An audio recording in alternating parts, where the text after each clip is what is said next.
There are various types of citrus flavored yeast leavened cakes that are made in Italy for different occasions. Panettone and pandoro for Christmas and colomba di pasqua for Easter are some of the most common ones. My recipe is inspired by all of them. This is a super simple yeast leavened cake made without kneading, baked on the same day, and totally beginner friendly. It looks beautiful, it tastes great, full of orange and vanilla flavors, and rich with butter and honey, and that crispy almond and cocoa topping is something special. So let's get right to it. Let me show you how it's made so you can make yours. Starting with the ingredients, we'll need some white bread flour, milk, an egg yolk, yeast, salt, some honey, butter, vanilla paste, orange zest, orange oil, which is optional, you can just add more orange zest instead. We'll need some candied citrus peel and some rum for soaking.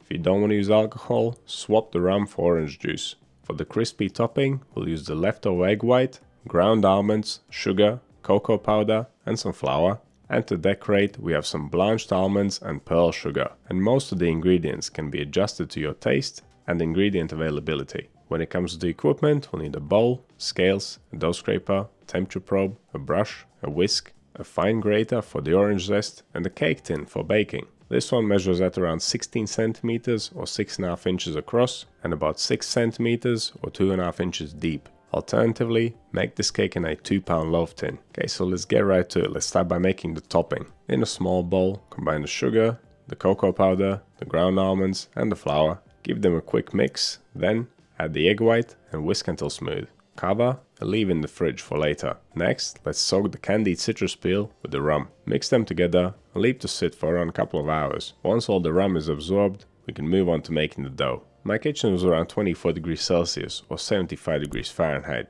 I want my final dough temperature to be about the same, so I'm using slightly cooler milk because the mix will warm up. To make the dough, in a large bowl, combine the milk, the yeast, the salt, the egg yolk, the melted butter, the orange zest, the honey, the vanilla paste, the orange oil, and the candied citrus peel. Basically everything except the flour.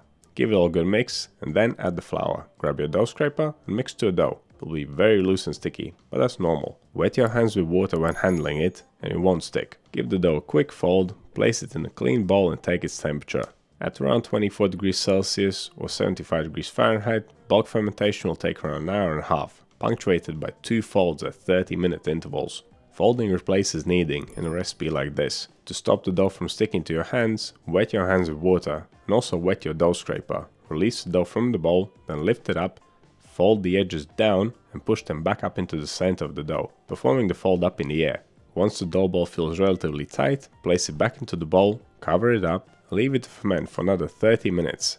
Then give it the second fold, which goes exactly the same as the first fold. After the second fold, place the dough back into the bowl, cover it up and leave it to finish bulk fermentation for another 30 minutes. Fold it one more time before placing it in the baking tin ready for final proofing, which will take around 2 hours. I did not cover the dough this time, because it's going to be glazed anyway. During the final hour of fermentation, you want to preheat the oven, 160 degrees Celsius, 320 Fahrenheit, fan on.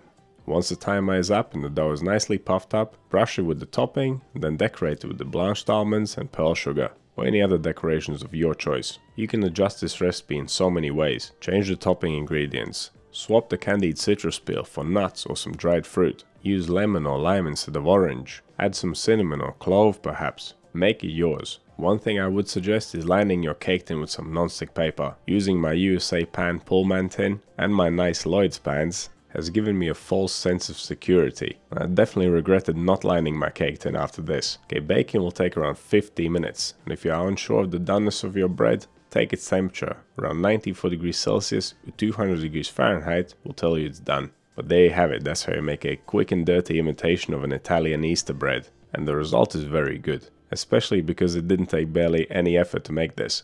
It is light and soft and flavorful, but I think that crunchy topping is my favorite part. You could catch me just picking it off and eating it by itself. If you want to check out more Easter bread recipes, head over to the Breads of Easter playlist on my channel. You'll find plenty of other recipes perfect for the occasion, sweet or savory. And don't forget that you can share your bakes in our Flickr group. You'll find it linked in the video description or in the pinned comment below.